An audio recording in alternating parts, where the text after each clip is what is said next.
Welcome to social. राष्ट्रीय कवच ओम से मेरी कोई भी एक्सपेक्टेशन नहीं थी क्योंकि इस फिल्म का ट्रेलर ही कुछ इस तरह का था दैट इट रिवील्ड एवरीथिंग कि ये फिल्म कैसी होने वाली है। मुझे वैसे तो सुबह रॉकेटरी का शो देखने जाना था पर मेरी सिटी में कोई भी मॉर्निंग शो लगा ही नहीं था, सो मुझे फिर यही फिल्म देखने जानी पड़ी और इस मूवी का एक्सपीरियंस मैं काफ़ी दिनों तक नहीं भूलने वाला हूँ। My name is Vishal, also known as V, and this is my review of Rashtriya Kavach ओम। और ये था मेरा मूवी देखने के बाद पहला reaction. Hello everyone. So I just came after watching Om, Suraksha Kavach Om, and I have to say that it's one of the worst films I've seen ever. Seriously. Like literally मैं अभी भी इस film से बाहर नहीं आ पाया हूँ. God. That's my instant reaction in a way. कि मूवी इतनी ख़राब है कि इसका कोई ना डायरेक्शन का सर पैर है ना स्क्रीन प्ले का सर पैर है, एंड लिटरली वो अपने हाथों से हेलीकॉप्टर को नीचे गिरा रहा है। वाई? उसमें तो कोई कैरेक्टर भी नहीं बैठा था, उसमें तो कोई भाग के जा भी नहीं रहा था, ऐसा कुछ भी नहीं था। Oh god, what a bad film it was. It doesn't make sense from the first scene. I think Satyamev Jayate और ओम एट पार है मेरे लिए अभी। क्या देख लिया मैंने। रिव्यू शुरू करने से पहले मैं आपको बता दूं कि इस रिव्यू में कोई भी स्ट्रॉन्ग पॉइंट्स नहीं होने वाले हैं। फिल्म में ऐसे कुछ भी इतना ज़्यादा तारीफ करने वाला है ही नहीं। But before starting the review I really want to say something about Aditya Roy Kapoor. मैं लिटरली उनके लिए बहुत सॉरी फील कर रहा हूँ। इतनी अमेजिंग पर्सनैलिटी है उनकी और उन्हें किस तरह की फिल्म करनी पड़ रही हैं। इतनी खराब फिल्म होते हुए भी he tries to give his best. Look at his action scenes, look at his body, look at his preparation for this film. I just hope कि someone guides him better in selecting his films. He actually has great potential as an action hero. पर ओम जैसी film से तो definitely वो दूर रहें. Alright, review शुरू करते हैं. Let's discuss फिल्म के वीक पॉइंट्स क्या थे, like the weakest points.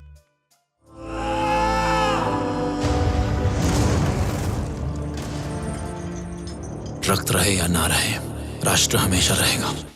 Weak point number 1, direction and narrative. Direction wise इस फिल्म को पता ही नहीं है कि किस वे में जाना है. इसका नैरेटिव एक न्यूक्लियर मिशन के अराउंड बेस्ड है जहां एजेंट ओम को वो न्यूक्लियर डील को होने से रोकना है. और हाँ, बाय द वे, वो अपनी याददाश्त भी भूल चुका है पिछली मिशन की वजह से, क्योंकि उसके सर पे गोली लग गई थी. लिटरली सर पे गोली लग गई थी उसकी, इसलिए उसकी याददाश्त चली गई है. आई एम रियली अमेज कि सर पे गोली लगने के बाद ब्रेन हैमरेज या पैरालिसिस नहीं हुआ. मैं कौन हूँ मुझे कुछ याद नहीं. क्यों? तुम्हारे दिमाग पे बिजली गिरी थी? नो. क्या रे?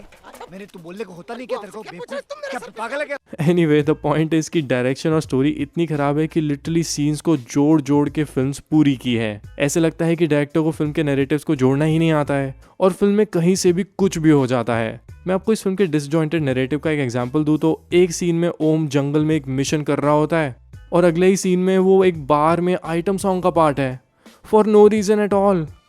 वाह क्या डायरेक्शन है. नहीं, आप क्या कहना चाह रहे हैं? क्या कहना चाह रहे हैं? आपको शक है मेरी काबिलियत पे? अरे नहीं सर, आप तो ग्रेट डायरेक्टर हो, जीनियस हो आप. लेकिन मैं लेकिन कुछ नहीं. Number 2 weak point, action scenes. See, आप में से बहुत लोग ऑफेंड होंगे कि एक्शन सीन्स कैसे खराब हो सकते हैं. देखो, आपको सबसे पहले ये समझना होगा कि सिर्फ गन्स चलाना या लोगों को पीट देना ही एक्शन नहीं होता. सबसे इंपॉर्टेंट होता है कि उस एक्शन को आप स्टोरी और कैरेक्टर से जोड़ भी सकें. अदरवाइज उस एक्शन का फिल्म में कोई मतलब ही नहीं है. हमारी फिल्म का हीरो लिटरली कभी बंदूका उठा लेता है तो कभी कोई मशीन गन तो कभी पूरे हेलीकॉप्टर को एक रस्सी से खींच के गिरा देता है. अगर इस फिल्म में ऐसे सीन्स हैं तो मैं एज ऑडियंस कैसे मान लूँ कि इस इंसान को कभी कोई मार भी सकता है. इतना अनबिलीवेबल बनाने की इसको कोई ज़रूरत नहीं थी.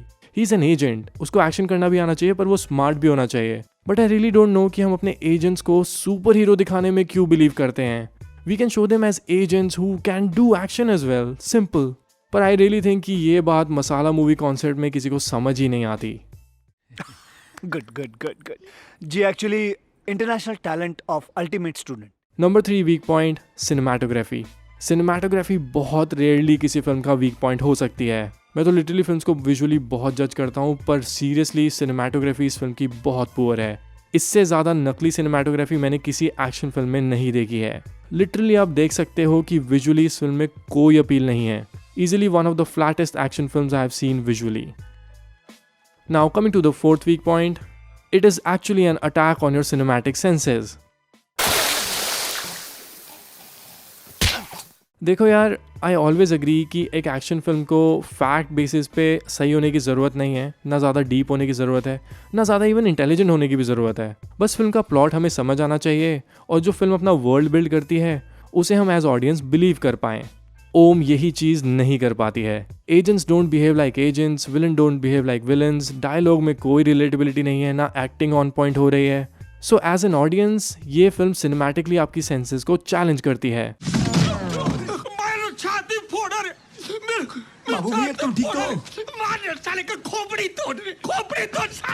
रिसेंटली 2 एक्शन फिल्म्स आई थी जिनमें बहुत पोटेंशियल थी। उनका नाम था अटैक और धाकड़। मुझे वो दोनों ही फिल्म्स कुछ कॉन्सेप्ट्स पे बहुत अच्छी लगी थी। अगर इन दोनों ही फिल्म्स को मैं एक्शन और वर्ल्ड बिल्डिंग कॉन्सेप्ट पे देखूं तो एज एन ऑडियंस मैं उससे काफ़ी सेटिस्फाइड था। पर वहीं इफ़ आई टॉक अबाउट ओम, ये फिल्म आपको कहीं से भी कुछ भी बिलीव नहीं करा पाती है। इवन अगर डिसबिलीव भी कराना है तो उसमें भी बिलीव कराना बहुत ज़रूरी है कि ये फिल्म ऐसी है।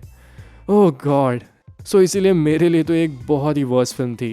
एंड आई थिंक इतनी बुरी फिल्म मैंने इस साल शायद नहीं देखी है। मुझे सीरियसली अभी भी बहुत बुरा लग रहा है ऋतिक रॉय कपूर के लिए, because he seems like a decent cool dude and उनको कैसी फिल्म्स करनी पड़ी है यार। He should be casted as like a sidekick to Hrithik in War 2. What is this film? But still, जाते जाते I would say कि even watching bad films is an experience. So if you are looking for fun, definitely go with your group of friends and watch it. I'm telling you, आप disappointed बिल्कुल नहीं होंगे। Alright, ये तो था मेरा review राष्ट्र कवच ओम को लेके। आपका ओपिनियन मेरा ओपिनियन डिफरेंट भी हो सकता है, which is completely healthy and democratic. वैसे आई थिंक इस मूवी में हम सबका ओपिनियन ऑलमोस्ट सेम ही होगा, but still let me know your opinion about the film in the comments. इसके अलावा you can also follow me on my Instagram ID which is Vishal and cinema, जहाँ मैं cinema से related चीज़ें post करता रहता हूँ। So if you like my reviews you can follow me there as well.